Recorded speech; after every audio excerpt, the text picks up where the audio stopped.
Saya Dery Prihatna Darmawan. Terry Putri resmi dinikahi Darmawan Daryl di Amerika Serikat.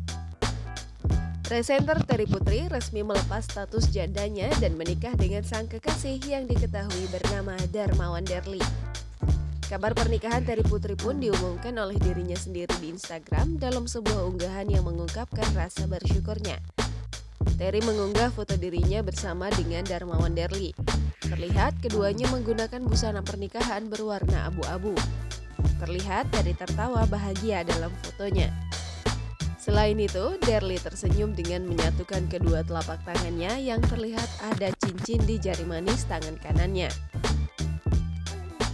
Terry juga mengunggah foto dan video di Instagram story-nya, ucapan selamat pernikahan yang dikirimkan teman-teman kepada dirinya. Terry Putri dan Darmawan Darli diduga menggelar pesta pernikahan di Amerika Serikat sebab suami Terry menetap di sana. Hal itu juga diperkuat dari unggahan Terry Putri yang sedang berada di Amerika Serikat sejak 2 hari belakangan ini. Diberitakan sebelumnya, Terry Putri menyandang status janda selama 10 tahun. Ia bercerai dari Ruli Johan tahun 2012 setelah keduanya menggelar pernikahan di tahun 2009.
Jangan lupa subscribe, share, komen, dan like ya.